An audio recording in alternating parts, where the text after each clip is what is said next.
भाइयों और बहनों, आप सबका यहाँ बहुत बहुत स्वागत, नमस्कार। कैसे हैं आप?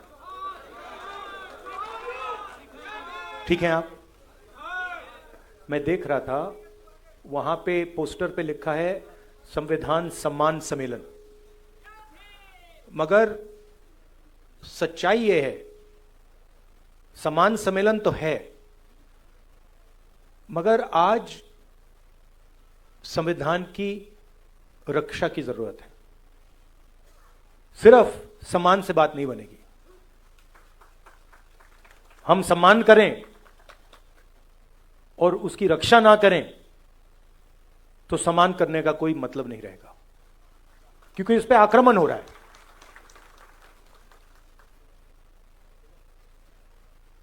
जबरदस्त आक्रमण हो रहा है, चारों तरफ से आक्रमण हो रहा है। सिर्फ एक व्यक्ति, मोदी जी, अमित शाह जी, सिर्फ एक दो व्यक्ति आक्रमण नहीं कर रहे हैं। अलग अलग फोर्सेस, अलग अलग शक्तियां इस पर आक्रमण कर रही हैं। कोई आगे से, कोई पीछे से, कोई साइड से, कोई ऊपर से, और इनका लक्ष्य है कि संविधान किसी ना किसी तरीके से या खत्म हो जाए या फिर खोखला बना दिया जाए।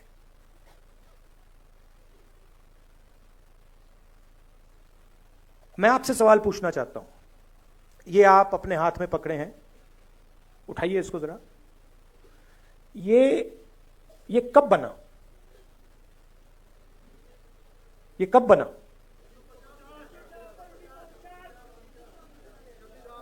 $1950? हाँ,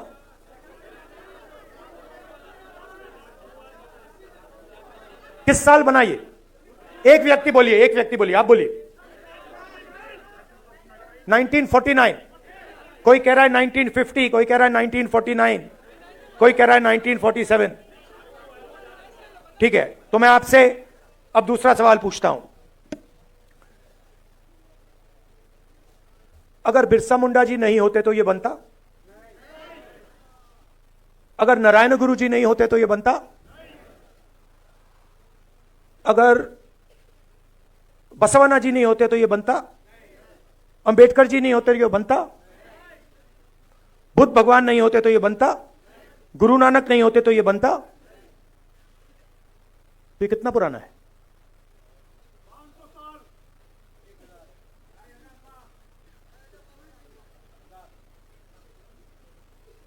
आपने कहा कि ये 50 साल पुराना है, 70 साल पुराना है, मगर ये 50 साल पुराना नहीं है, ये 70 साल पुराना नहीं है।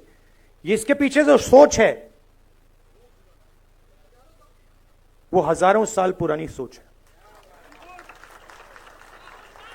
और सबसे पहले ये गुरु नानक जी, बिरसा मुंडा जी, अंबेडकर जी, गांधी जी, बसवन्ना, नारायण गुरु, बुद्ध भगवान, उनकी सोच ने बनाया है। और ये जो लड़ाई चल रही है, ये 50-70 साल पुरानी लड़ाई नहीं है, ये हजारों साल पुरानी लड़ाई है।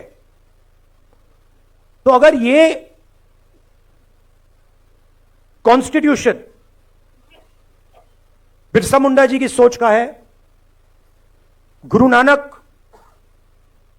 महावीर, बुद्ध भगवान, महावीर जी, अगर ये इनकी सोच का है, तो इसके विरोध में कौन सी किताब है?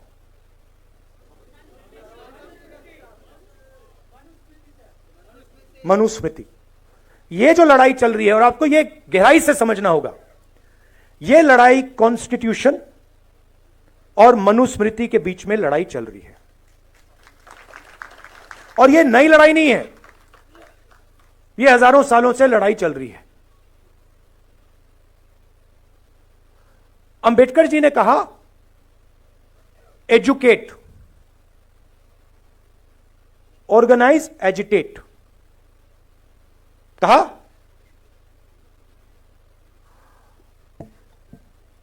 तो जब वो कह रहे हैं एजुकेट, एजुकेट का मतलब क्या? हां, किस चीज के बारे में? सिर्फ अपने संविधान को जानो,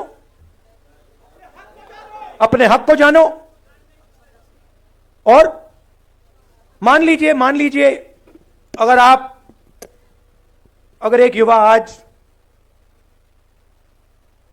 फिजिक्स बहुत अच्छी तरह समझ जाए, क्या अंबेडकर जी उसे एजुकेटेड कहते? क्यों नहीं? हां, अंबेडकर जी का मतलब यह था, एजुकेट का मतलब यह है कि आप कौन हो, आप कहां खड़े हो, आपके चारों ओर क्या हो रहा है, कौन कर रहा है, किस प्रकार से कर रहा है। एजुकेट का यह मतलब है। एजुकेट का मतलब यह नहीं कि आप कॉलेज में चले गए, आपने फिजिक्स की डिग्री ले ली, आपको अपना इतिहास नहीं मालूम, आपको अपनी हिस्ट्री नहीं मालूम, आपको अपनी समाज में जगह नहीं मालूम, तब आप एजुकेटेड नहीं हो। अब आज क्या हो रहा है मैं आपको बताता हूं। जब बीजेपी के लोग आदिवासी को वनवासी कहते हैं, तो वो क्या करने की कोशिश कर रहे हैं? आपका जो इतिहास है, आपका जीने का तरीका है, आपकी फिलॉसफी है, आपकी साइंस है, मेडिकल साइंस है, जिसको आप हजारों साल से चला रहे हो, उसको वो खत्म करने की कोशिश कर रहे हैं। वो आपसे कह रहे हैं कि देखिए, आदिवासी का मतलब क्या? आदिवासी का मतलब जो सबसे पहले मालिक थे। वनवासी का क्या मतलब है? जो जंगल में रहते हैं। देखिए फर्क, देखिए, मान लीजिए यहां पे आप लोग बैठे हो और ऑडिटोरियम में आप सबसे पहले आए, ऑडिटोरियम आपने बनाया, ऑडिटोरियम की जमीन आपकी, और मैंने आपसे कहा भैया आप वनवासी हो। इसका क्या मतलब है? जंगल में जाओ, ऑडिटोरियम तुम्हारा नहीं है, इसका यह मतलब है। तो जब यह शब्द का प्रयोग करते हैं आदिवासी वनवासी, यह सिर्फ एक शब्द नहीं है, यह आपकी पूरी हिस्ट्री है। मैं हिंदुस्तान के एजुकेशन सिस्टम में पढ़ा हूं, स्कूलिंग मेरी पूरी हिंदुस्तान में हुई।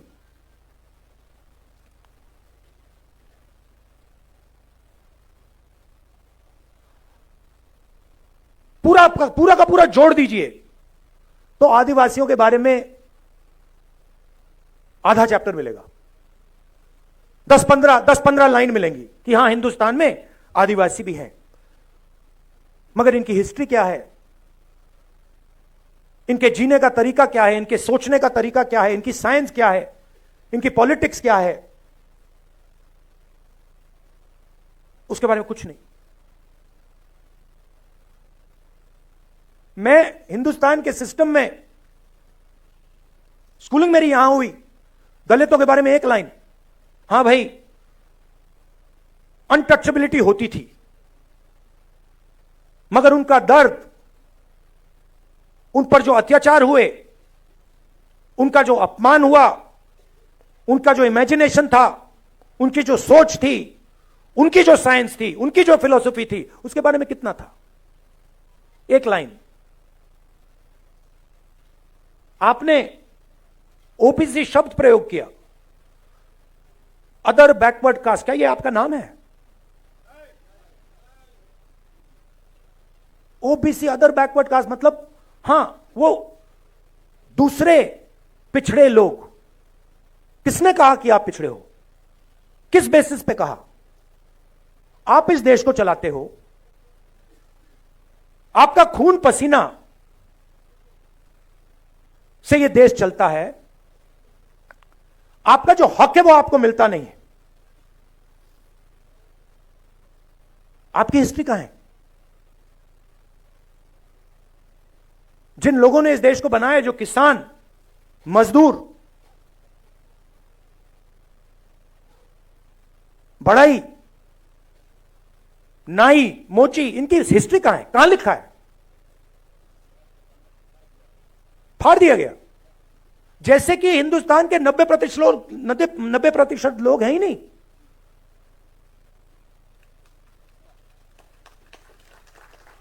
मतलब आप छुपे हुए हो।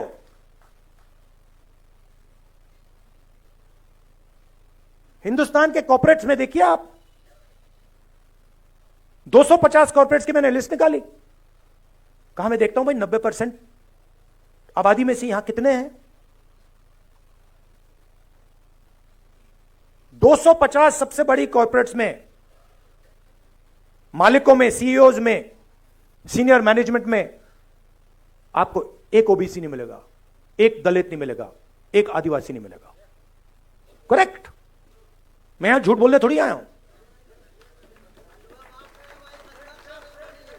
हलवा बांट रहे हैं वही, हलवा खा रहे हैं वही। अब उसमें एक और बात है, उसमें बेचारे गरीब जनरल कास्ट के भी लोग हैं, 5-7%, उनको भी हलवा नहीं मिल रहा। आप ब्यूरोक्रेसी में देखिए। बहुत अच्छा लगा आपने 90 में से 3 की बात की। 90 में से 3 ओबीसी, 3 दलित, 1 आदिवासी।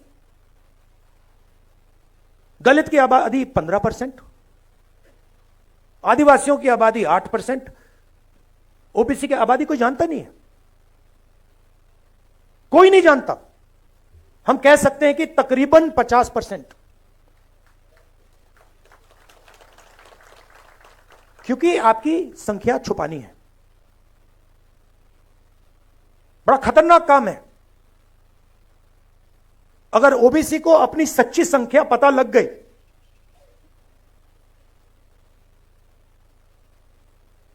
नब्बे में से 3, 50% आबादी, 90 में से 3। और अगर हिंदुस्तान की सरकार में 100 रुपए खर्च होते हैं तो 50% को 100 में से 5, 100 रुपए में से 5 रुपए का निर्णय लेने का मौका मिलता है। 3 अफसरों को पीछे बैठा रखा है। आपको कोई ओबीसी, दलित, आदिवासी फाइनेंस मिनिस्ट्री में नहीं मिलेगा, डिफेंस मिनिस्ट्री में, बड़ी बड़ी मिनिस्ट्री में कहीं नहीं मिलेगा। पीछे बैठा हुआ है। 100 रुपए में से 5 रुपए का निर्णय ओबीसी अफसर लेते हैं,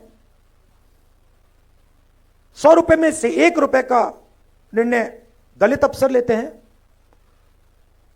और 100 रुपए में से 10 पैसे का निर्णय आदिवासी अफसर लेते हैं। मतलब अगर हिंदुस्तान की सरकार 100 रुपए खर्च करती है तो 90% के लोग 6 रुपए 10 पैसे का निर्णय लेते हैं। बॉलीवुड की बात करिए। बॉलीवुड में आपको दलित, आदिवासी, ओबीसी नहीं दिखेगा। नाच गाना चल रहा है, गाने बज रहे हैं, डांस हो रहा है, मगर 90% का कोई वहां नाच नहीं रहा। सच्चाई है ये।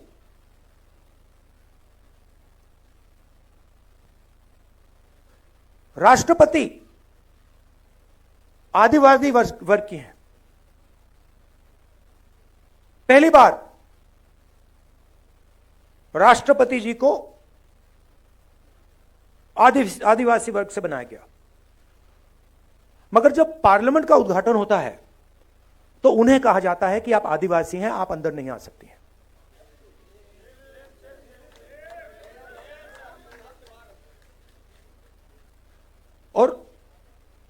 और उन्होंने मान लिया, एक्सेप्ट कर लिया।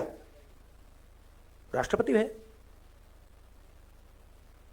राष्ट्रपति हैं। राम मंदिर, धूमधाम से राम मंदिर का उद्घाटन होता है, राष्ट्रपति जी से कहा जाता है आप आदिवासी आइए मत। अंबानी को बुलाया जाता है, अदानी को बुलाया जाता है, हिंदुस्तान के राष्ट्रपति जी से कहा जाता है आप नहीं आएंगे, आपकी जगह नहीं है।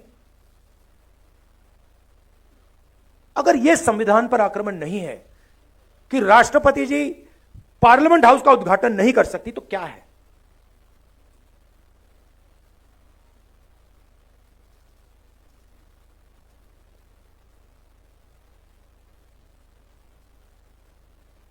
कहा गया था,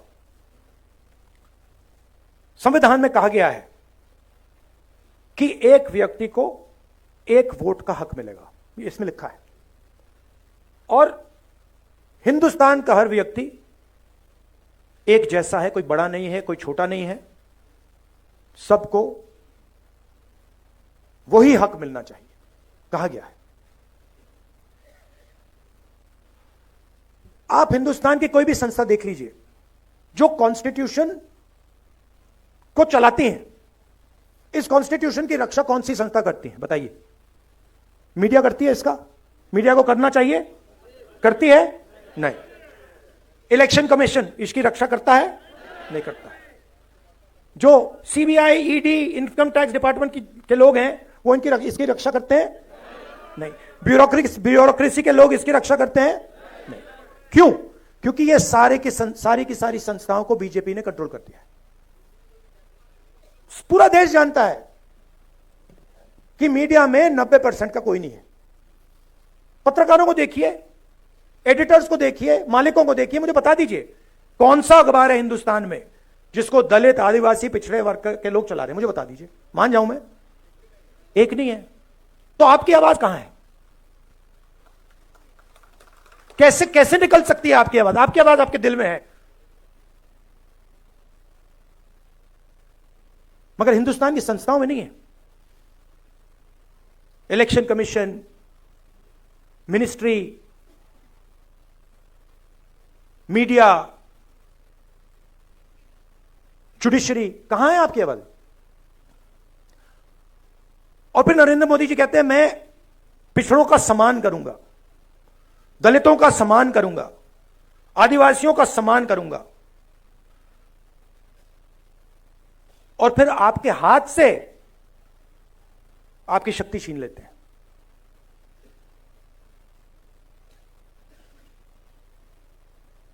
सम्मान आपको देते हैं और पावर आपसे छीनते हैं। सम्मान आपको देते हैं और आपको हिंदुस्तान की संस्थाओं से बाहर निकाल देते हैं। सम्मान आपको देते हैं और फिर इसको खोखला करने की कोशिश करते हैं। मुझे बहुत अच्छा लगा इस चुनाव में हमने सिर्फ एक काम किया, हमने ये दिखाना शुरू कर दिया। बहुत गहरी बात है ये। हमने सिर्फ ये दिखा के कहा कि भैया हम इसकी रक्षा करेंगे, आप इसको छुओ फिर देखो क्या होता है। और हिंदुस्तान के प्रधानमंत्री ने चुनाव के बाद ये किया। देश ने बता दिया कि आप जो कर रहे हो, जो आक्रमण आप बिरसा मुंडा जी की सोच पर कर रहे हो, गुरु नानक जी की सोच पर कर रहे हो, नारायण गुरु जी की सोच पर कर रहे हो, बसवना की सोच पर कर रहे हो, बुद्ध भगवान, फूले जी, इन सब की सोच पर जो आक्रमण कर रहे हो वो हम आपको करने नहीं देंगे। मगर उनके पास सब कुछ है, सच्चाई है, धन उनके पास,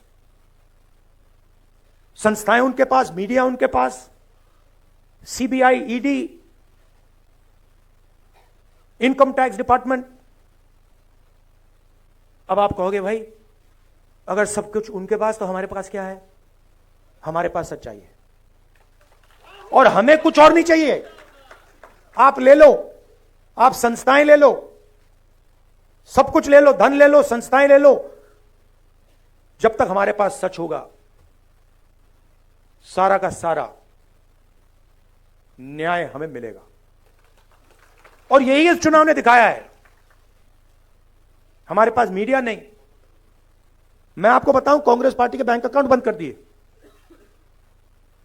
बिना पैसे के कांग्रेस पार्टी ने चुनाव लड़ी है।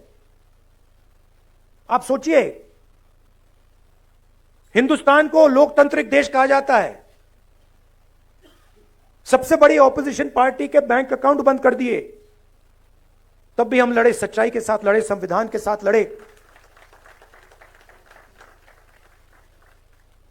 और आजकल मोदी जी मुस्कुराते नहीं है। बंद हो गया, परमानेंटली बंद हो गया, भूल गए। तो अब मैंने आपसे यह कहा कि भाई लड़ाई हो रही है, युद्ध हो रहा है, दो विचारधाराओं के बीच युद्ध हो रहा है। अब यह भी बताना पड़ेगा रास्ता क्या है। देखिए, मैंने संस्थाओं की बात की, थोड़ा सा मैं आपको 2-3 आंकड़े देना चाहता हूं। जीएसटी इस देश में कौन देता है? कौन देता है? 90% देता है। दलित, आदिवासी, पिछड़े वर्ग के लोग, गरीब, जनरल कास्ट के लोग देते हैं। यह आपने शर्ट कितने की खरीदी? ये आपने, हां आपने, ये कितने की खरीदी? 1,500 रुपए की। इस पे आपने जीएसटी कितनी दी? 18%। अगर यही अच्छा, अगर यही शर्ट अदानी या अंबानी खरीदें तो जितना टैक्स आपने दिया उतना टैक्स वो देते हैं। जीएसटी गरीब जनता से लिया जाता है, पिछड़ों से लिया जाता है, दलितों से लिया जाता है, आदिवासियों से लिया जाता है। अगर 100 रुपए आज हिंदुस्तान में, अगर 100 रुपए टैक्स में लिए जाते हैं, 40 रुपए आम आदमी की जेब से निकलते हैं, 26 रुपए हिंदुस्तान की सबसे बड़ी कंपनियों से आते हैं।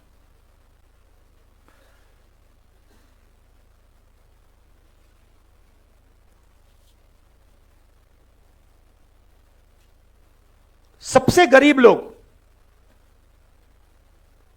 50% सबसे गरीब लोग 60% से ज्यादा जीएसटी देते हैं। सबसे अमीर 10% लोग जीएसटी का 3% देते हैं। सबसे अमीर लोग 3% और सबसे गरीब लोग 2/3। सबसे अमीर 1% के पास हिंदुस्तान का 40% धन है।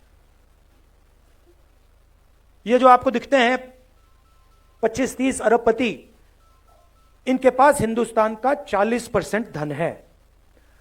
और जो सबसे गरीब 50% लोग हैं, इनके पास 3% हिंदुस्तान का धन है।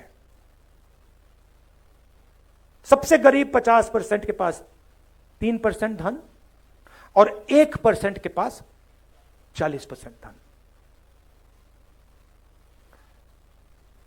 और अगर आप सबसे गरीब 50% को की आमदनी जोड़ दें तो उनकी पूरी आमदनी आप मिलाएंगे तो 13% बनती है। तो ये सिर्फ कॉन्स्टिट्यूशन पर आक्रमण नहीं हो रहा है, ये आपसे चोरी हो रही है। अब रास्ता क्या है? सबसे पहले हमने कहा है कि ये जो 50% का लिमिट लगा रखा है आरक्षण में, इसको हम, इस दीवार को हम तोड़ देंगे, हटा देंगे। और दूसरी बात, हम सच्चाई समझना चाहते हैं। हम समझना चाहते हैं कि इस देश में धन किसके हाथ में है, जमीन किसके हाथ में है, संस्थाएं किसके हाथ में है, कॉलेज यूनिवर्सिटी किसके हाथ में है। सिर्फ हम पता लगाना चाहते हैं। हम यह भी नहीं कह रहे हैं कि उसके बाद होगा क्या। जैसे किसी को चोट लगती है, आपको कभी चोट लगी है? हाथ टूटा, आप गए, आपने कहा, डॉक्टर से कहा कि भैया एक्सरे करा दीजिए, डॉक्टर ने कहा कि हाँ भैया एक्सरे कराते हैं, फिर पता लगता है भैया हाथ कैसे टूटा है। अब पूरा देश जानता है कि दलितों को, आदिवासियों को, पिछड़ों को, गरीब जनरल कास्ट के लोगों को, माइनॉरिटीज को दर्द हो रहा है, सबको मालूम है। बेरोजगारी फैल रही है, महंगाई बढ़ती जा रही है, जॉब नहीं मिलता, सरकारी नौकरी नहीं मिलती, प्राइवेट सेक्टर बढ़ता जा रहा है, पब्लिक सेक्टर खत्म होता जा रहा है, चोट लग रही है। अब हम सिर्फ ये कह रहे हैं भैया चोट लग रही है, एक्सरे करा दो, पता लगाओ चोट क्यों लग रही है, कारण क्या है। सामाजिक एक्सरे का माध्यम जाति जनगणना है। जाति जनगणना है, जनगणना में हम 2-3 चीजें पता लगाना चाहते हैं। सबसे पहले, किस देश में पिछड़े वर्ग के कितने लोग हैं? 10% हैं, 20 हैं, 30 हैं, 40 हैं, 50 हैं, 60 हैं, कितने हैं? दलित, आदिवासी, माइनॉरिटी, गरीब जनरल कास्ट के लोग कितने हैं? पहली बात। दूसरी बात, हिंदुस्तान की संस्थाओं में किसकी कितनी हिस्सेदारी है? लीगल सिस्टम में किसकी हिस्सेदारी है? जुडिशरी में किसकी हिस्सेदारी है? ब्यूरोक्रेसी में किसकी हिस्सेदारी है? कॉर्पोरेट इंडिया में किसकी हिस्सेदारी है? हमारी संस्थाओं में किसका कंट्रोल है?